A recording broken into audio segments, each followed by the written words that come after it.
Furniture നിർമ്മാണ വിതരണ രംഗത്ത് നിറസാന്നിധ്യമായ ഡിമോസ് ഫർണിച്ചർ സ്വന്തമായി വീടില്ലാത്തവർക്ക് വീട് നിർമ്മിച്ചു നൽകുക എന്ന ലക്ഷ്യത്തോടെ ആരംഭിച്ച പദ്ധതിയാണ് കനിവ്. ഡിമോസിന്റെ കനിവ് പദ്ധതിയിൽ നിരവധി ആളുകളാണ് പങ്കുചേർന്നത്. ജീവനക്കാരിൽ നിന്ന് അർഹരായവരെ കണ്ടെത്തി വീട് വെച്ച് നൽകുന്നതാണ് കനിവ് പദ്ധതി. 15 ലക്ഷം രൂപ മുടക്കി ആദ്യ വീടിന്റെ നിർമ്മാണം പൂർത്തിയാക്കി. 10 വർഷമായി ഡിമോസിൽ ജോലി ചെയ്യുന്ന കൊല്ലം കുറ്റിമുക്ക് സ്വദേശി ഉമാദേവിക്ക് വീടിന്റെ താക്കോൽ കൊല്ലം MP NK പ്രേമചന്ദ്രൻ കൈമാറി. നിരവധി ജീവകാരുണ്യ പ്രവർത്തനങ്ങൾ ചെയ്യുന്ന ഡിമോസ് സ്വന്തമായി വീടില്ലാത്തവർക്ക് സഹായമാകട്ടെ എന്ന് MP പറഞ്ഞു. Demos furniture brand ambassador Govind Padmasurya മുഖ്യാതിഥിയായിരുന്നു. ഡിമോസിന്റെ 10ാം വാർഷികത്തിലാണ് വീടില്ലാത്തവർക്ക് വീട് വെച്ച് നൽകാനായി കനിവ് പദ്ധതി ആരംഭിക്കുന്നത്. കൂടുതൽ പേർക്ക് ഡിമോസിന്റെ കനിവ് പദ്ധതിയിലൂടെ വീട് വെച്ച് നൽകുമെന്ന് ഡിമോസിന്റെ MD സക്കീർ ഹുസൈൻ പറഞ്ഞു.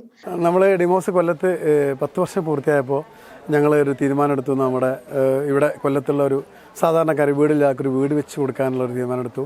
അതിൻ്റെ അടിസ്ഥാനത്തിൽ നമ്മുടെ കടയിൽ ജോലി ചെയ്യുന്ന നമ്മുടെ ഒരു സ്റ്റാഫിന് തന്നെ അത് കൊടുക്കാൻ തീരുമാനിച്ചു. ഉമാദേവി എന്ന ഒരു വ്യക്തിക്കാണ് അവർക്കാണ് കൊടുക്കുന്നത്. അവർ വീടില്ലാതെ നിൽക്കുകയായിരുന്നു.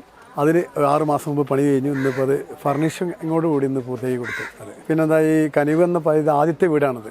ഇനിയും ഇങ്ങനെ ഇത്രയും പ്രവർത്തനങ്ങൾ ഞങ്ങൾക്ക് മുന്നോട്ട് കൊണ്ടുപോകണം. അതിന് ഈ നാട്ടുകാരുടെയും നിങ്ങളുടെയും അതുപോലെ തന്നെ ഞങ്ങളെ കസ്റ്റമേഴ്സിൻ്റെയൊക്കെ പിന്തുണയോടുകൂടി അത് മുന്നോട്ട് കൊണ്ടുപോകും. അവരുടെ ഏറ്റവും വലിയൊരു പിന്തുണയാണ് ഞങ്ങൾക്ക് ഇതൊക്കെ ചെയ്യാൻ സാധിച്ചത്. സർവ്വോപരി ദൈവത്തിൻ്റെ ഉള്ള അനുഗ്രഹം. കൽഹാര ബിൽഡിംഗ് കോൺസെപ്റ്റ് ആണ് വീട് നിർമ്മിച്ചത്.